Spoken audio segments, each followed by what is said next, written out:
Fragst du dich auch immer mal wieder, wie du die Teamperformance und die Selbstorganisation in deinem Team verbessern kannst? Oder hast du schon mal das Wort Retrospektive gehört und wüsstest gerne, was sich dahinter genau verbirgt? Dann ist dieses Video genau das Richtige für dich. Denn wenn du für ein paar kurze Minuten deine volle Aufmerksamkeit auf das Video richtest, erkläre ich dir, was die Retrospektive ist und wie du sie richtig anwendest, um die Teamperformance zu verbessern. Also leg doch alle möglichen Ablenkungen beiseite, damit du persönlich am meisten davon hast. Nun, was hat es mit der Retrospektive auf sich? Fangen wir mit ein paar grundlegenden Dingen an. Die Retrospektive ist ein Meetingformat, was seine Bekanntheit vor allem durch agile Entwicklungsmethoden wie Scrum erlangt hat. Die Retrospektive kann aber auch unabhängig von Scrum eingesetzt werden. Dabei kommt ein Team, welches gemeinsam an einem Produkt oder Projekt arbeitet, zusammen. Das Ziel besteht darin, aus der Vergangenheit zu lernen und sich als Team für die Zukunft zu verbessern. Das Team reflektiert also seine eigenen Verhaltensweisen und überlegt, was gut lief und wo noch Verbesserungspotenzial liegt. Das Meeting wird von einer unabhängigen Person moderiert. In Scrum macht dies der Scrum Master. Wichtig ist auf jeden Fall, dass der Moderator keine disziplinarische Verantwortung für eines der Teammitglieder hat. Für eine Retrospektive solltest du 1 bis 3 Stunden einplanen, je nach Teamgröße und erwartetem Gesprächsstoff. Zuletzt gibt es noch 2 entscheidende Grundprinzipien für eine Retrospektive. Ohne deren Einhaltung kann eine Retrospektive nicht erfolgreich sein. Das erste ist die Vegas-Regel.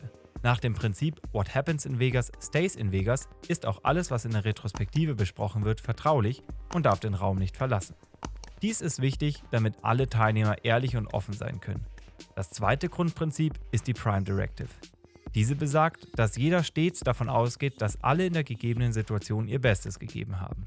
Die Prime Directive stellt sicher, dass der Gesprächsinhalt konstruktiv bleibt und nicht in einem Vorwurfskarussell endet. Ein einfaches Template für die Retrospektive ist die 5-Phasen-Retrospektive. Für jede dieser Phasen gibt es eine Vielzahl an Methoden.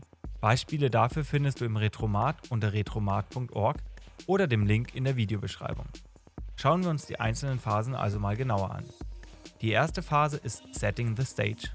Damit holst du als Moderator alle Teilnehmer ab und bekommst ein erstes Stimmungsbild. Zudem kannst du hier die Erwartungshaltung klären.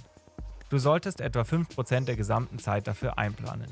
Wichtig ist, dass jeder Teilnehmer mindestens einmal kurz zu Wort gekommen ist. Dadurch fällt es auch schüchternen Personen später leichter, die eigene Meinung zu äußern. Die zweite Phase nennt sich Gather Data. Hierbei sammelt das Team Fakten und Gefühle aus dem bisherigen Arbeitsalltag. Ziel ist es, ein möglichst breites Bild über den vergangenen Zeitraum zu schaffen. Wichtig ist, dass in dieser Phase nur Inhalte gesammelt werden und noch keine Diskussionen stattfinden. Dennoch sollst du etwa 30-50% der verfügbaren Zeit dafür einplanen, sodass sich jeder ausreichend Gedanken machen kann und nichts vergessen wird. Bevor es in die nächste Phase geht, werden die gesammelten Punkte noch gemeinsam priorisiert und gegebenenfalls geclustert. Dann geht es gemeinsam in die Phase Generate Insights. Dabei unterstützt du als Moderator das Team bei der Besprechung der am höchsten priorisierten Punkte. Damit wird ein gemeinsames Verständnis für Ursachen und Wirkungen entwickelt.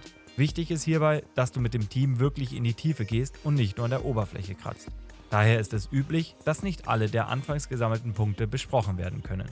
Hierfür sollst du etwa 20-30% der Zeit einplanen. Die vierte Phase heißt Decide What to Do. Nun ist es an der Zeit, aus den gewonnenen Erkenntnissen Verbesserungspotenziale und Handlungsalternativen zu erarbeiten und zu diskutieren. Plane hierfür etwa 15-20% der Zeit ein. Auch wenn das Team hier vielleicht ganz viele Ideen hervorbringt, ist es wichtig, sich auf 2 bis 3 zu einigen. Dadurch wird der Fokus auf das Wichtigste gelegt und die Chance, dass sich die erarbeiteten Maßnahmen etablieren, steigt.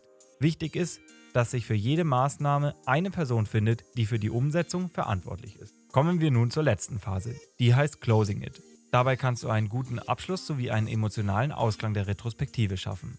Du kannst dir auch Feedback zu dir als Moderator einholen, sowie zur Retrospektive an sich. Plane dafür etwa 10% der Zeit ein. Nun bist du gewappnet für die nächste Retrospektive. Es ist noch kein Meister vom Himmel gefallen, also trau dich und erprobe dich doch mal.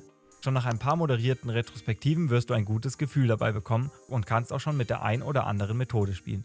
Wie zu Beginn gesagt, Input für Methoden zu den einzelnen Phasen findest du im Retromat.